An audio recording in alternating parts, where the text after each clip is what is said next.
की 48 जागा महाविकास आघाडी आणि इंडिया अलायन्स म्हणून आम्ही लढणार आहोत. या जागा कुठल्या चिन्हावर जाणार आहेत तो भाग आमच्यासाठी नाही.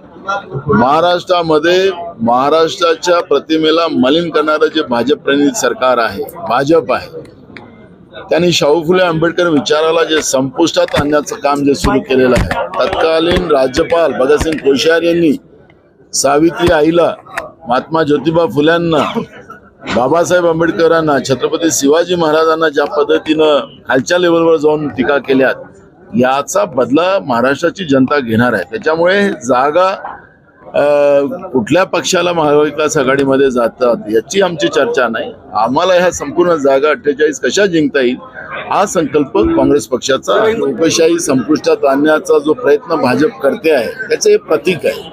नार्वेकरांनी उद्धव ठाकरे साहेबांच्या पक्षाबद्दलचा घेतलेला निर्णय हा मी तुम्हाला सांगतो की एक स्क्रिप्टेड आहे. त्याच्यात नार्वेकरांच्या डोक्याचा वापर नाही आहे. ते दिल्लीतल्या जे सरकार बसलेलं आहे त्याचे प्रमुख जे 2 लोक आहेत त्यांचा तो स्क्रिप्टेड प्लॅन आहे. तो संविधानिक आधाराला नाही. आणि महाराष्ट्राच्या लोकशाही परंपरेचं आणि महाराष्ट्राच्या विधिमंडळाचं एक आगळं वेगळं महत्त्व राज्यातच नव्हे तर देशामध्ये आहे. पण त्याही परंपरेला मातीमोल करण्याचं पाप त्या निर्णयामुळे आपल्याला पाहायला मिळत आहे. कारण की माननीय सुप्रीम कोर्टाने सांगितलं की आमदार आणि खासदार हे पक्ष नसतात, पक्ष असतो. आणि त्याच्यामुळे या शेड्यूल 10 जो आहे आपलं, त्या शेड्यूल 10 प्रमाणे ती कारवाई झाली नाही.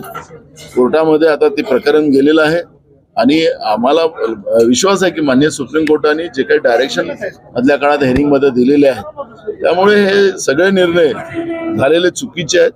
आणि त्याच्यावर लोकशाही या व्यवस्थेला जोपासण्याच्या दृष्टिकोनातून जे काही शेड्यूल 10 मध्ये भूमिका आहे त्या भूमिकेप्रमाणे निर्णय होईल आणि उद्धव ठाकरे साहेबांचा विजय होईल.